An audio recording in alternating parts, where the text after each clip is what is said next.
ಏನಮ್ಮ ನೀನೇ ಮನೆಯಿಂದ ಆಚೆ ಹಾಕ್ತೀಯೋ ನಾನೇ ಕುದ್ಕೆ ಹಿಡ್ದು ಆಚೆಗೆ ಹಾಕ್ಲೋ?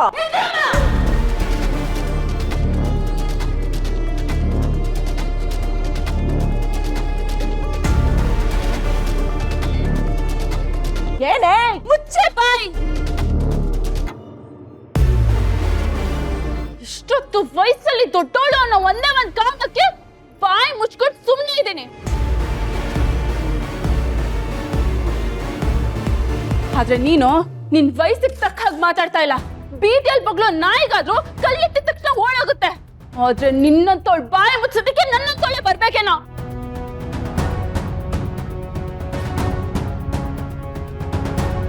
ನೋಡು ಶ್ರಾವಣಿ, ನೋಡ್ತಾನೆ ಇದೀನಿ, ಮುಚ್ಚೆ ಬಾಯ್.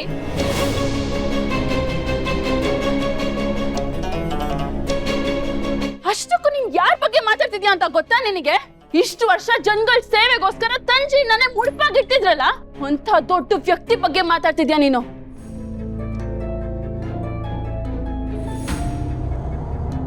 ಕಷ್ಟದಲ್ಲಿರೋರು ಎಲ್ರು ತನ್ನವರು ಅಂತ ಕರುಣೆ ತೋರ್ಸೋ ಮನುಷ್ಯತ್ವ ಇರೋ ಮನುಷ್ಯನ ಬಗ್ಗೆ ಮಾತಾಡ್ತಿದ್ಯಾ ನೀನು.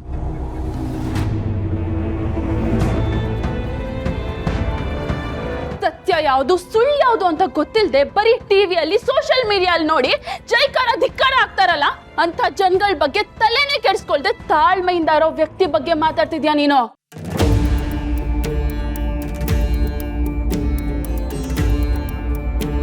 ತನ್ನ ಜೀವನ ಏನಾದ್ರೂ ಸರಿ, ಆದ್ರೆ ತನ್ನಿಂದಾಗಿ ಯಾವತ್ತು ಯಾರಿಗೂ ಯಾವ ತೊಂದ್ರೆನೂ ಆಗ್ಬಾರ್ದು ಅಂತ ಯೋಚನೆ ಮಾಡೋ ದೇವ್ರಂತ ಮನುಷ್ಯನ ಬಗ್ಗೆ ಮಾತಾಡ್ತಿದ್ಯಾ ನೀನು. ಅವರು ನಮ್ಮಪ್ಪ.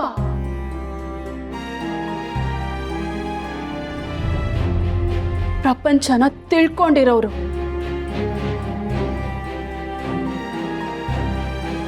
ಯಾವ ಪರಿಸ್ಥಿತಿಯಲ್ಲಿ ಹೇಗಿರ್ಬೇಕು ಅಂತ ಗೊತ್ತಿರೋರು.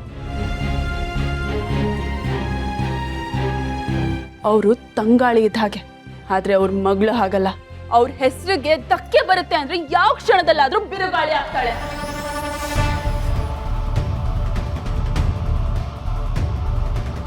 ಎದುರುಗಡೆ ನಿಂತು ಮಾತಾಡಕ್ಕಾದ್ರೂ 100 ಸಲ ಯೋಚನೆ ಮಾಡಿ ಮಾತಾಡ್ಬೇಕು.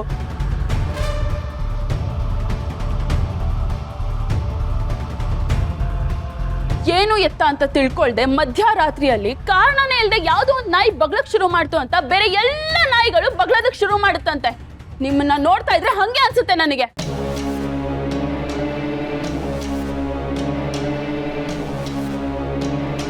ಈಗ ನೀನೇ ತೀರ್ಮಾನ ಮಾಡು, ಬರೀ ಬಾಯಿ ಮಾತಿಗೆ ಇಲ್ಲಿಂದ ಹೋಗ್ತೀಯೋ ಅಥವಾ ಕಲ್ಲೇಟಿನ ರುಚಿ ತೋರಿಸ್ಲೋ?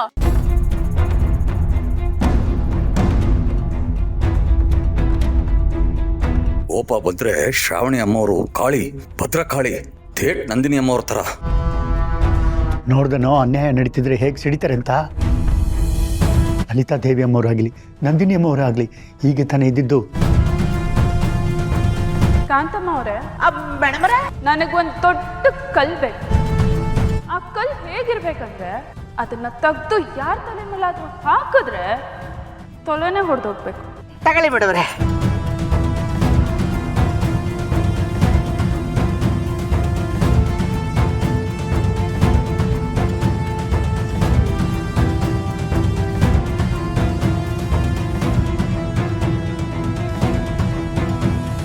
ಅಪ್ಪ, ನೀವು ಯಾರ ಮಾತಕ್ಕೂ ಏನು ತಲೆ ಕೆಡಿಸ್ಕೋಬಿಡಿ ಅಪ್ಪ.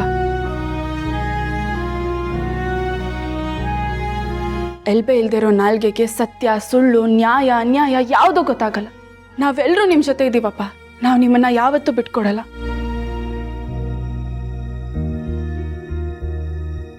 ಈ ನಿನ್ನ ಅಪ್ಪನ್ನ ನೀನೇನೋ ಕಾಪಾಡ್ಕೊಂಡ್ಬಿಡ್ತೀಯ ಮಗಳೇ. ಆದರೆ ಇಷ್ಟು ವರ್ಷ ನಿನಗೆ ಕಾವಲಾಗಿರ್ಬೇಕಾಗಿರೋ ಅಪ್ಪ ಶತ್ರು ಥರ ಕಾಡ್ಬಿಟ್ನಲ್ಲಮ್ಮ.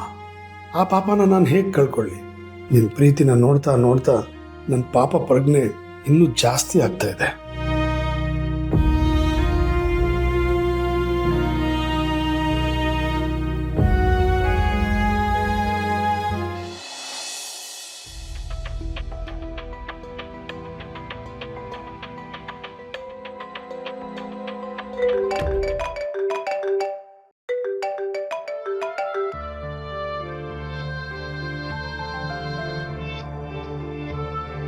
ನಿಮ್ಮ ಜೊತೆ ಅರ್ಥಪೂರ್ಣವಾದ ಈ ಬದುಕನ್ನು ಕಟ್ಕೋಬೇಕು ಅಂತ ಅನ್ನಿಸ್ತಾ ಇದೆ.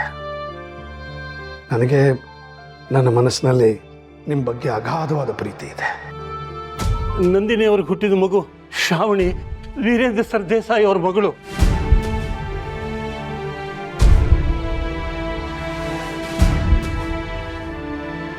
ಜಾನಕಿ ಅವ್ರು ಫೋನ್ ಮಾಡ್ತಾ ಇದ್ದಾರೆ. ಅವ್ರ ಹತ್ರ ಏನು ಮಾತಾಡಲಿ, ಹೇಗೆ ಮಾತಾಡಲಿ?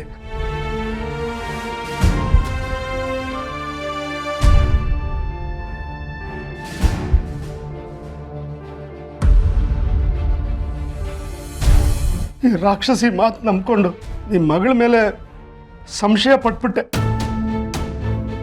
ನಂದಿನಿ ಗಂಗೆ ಅಷ್ಟೇ ಪವಿತ್ರ. ನಾನು ಅವಳ ಹತ್ರ ಕ್ಷಮೆ ಕೇಳಬೇಕು.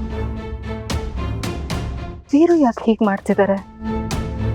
ನಿನ್ನೆಯಿಂದ ಇರುಸತ್ ಏನೇನೋ ಬರ್ತಾ ಇದೆ. ಎಲ್ಲದ್ರಿಂದ ಅವ್ರು ತುಂಬಾ ನೊಂದ್ಕೊಂಡಿದ್ದಾರೆ ಅನ್ಸುತ್ತೆ. ನನಗೆ ಅವರನ್ನ ನೋಡ್ಬೇಕು, ಅವ್ರ ಜೊತೆ ಮಾತಾಡ್ಬೇಕು ಅನ್ನಿಸ್ತಿದೆ. ಏನ್ ಮಾಡ್ಲಿ ಈಗ?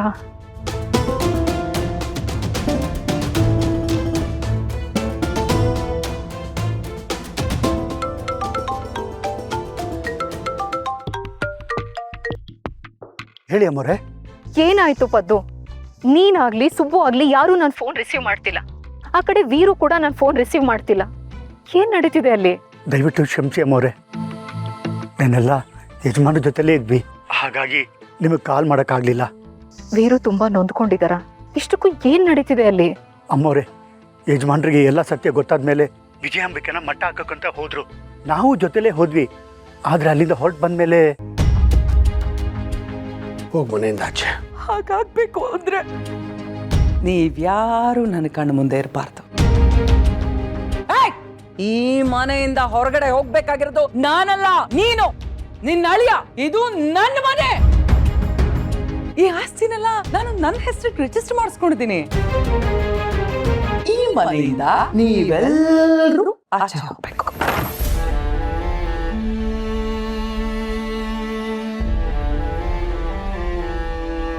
ಇಷ್ಟೆಲ್ಲ ನಡೀತು ಅಮ್ಮವ್ರೆ. ಯಜಮಾನ್ರು ತುಂಬಾ ದುಃಖದಲ್ಲಿದ್ದಾರೆ. ನೋಡು ಪದ್ದು, ಇಂಥ ಪರಿಸ್ಥಿತಿಲಿ ನೀನಾಗ್ಲಿ ಸುಬ್ಬು ಆಗ್ಲಿ ಅವ್ರ ಜೊತೆ ಇರ್ಲೇಬೇಕು. ನೀವು ಅವ್ರಿಗೆ ಸಮಾಧಾನ ಹೇಳಲೇಬೇಕು. ಅವ್ರ ಮನಸ್ಸು ಸ್ವಲ್ಪ ತಿಳಿಯಾದ್ರೆ ಆಗ ನಾನು ಅವ್ರ ಜೊತೆ ಮಾತಾಡ್ಬೋದು.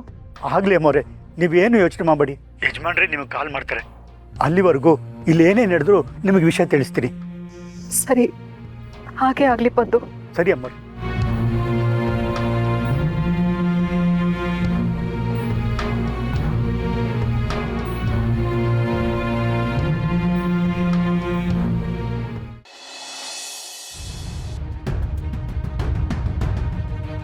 ನೋಡಿ ಕಾಂತಮ್ಮ, ನೋಡ್ತಾ ಇದ್ದೀನಿ.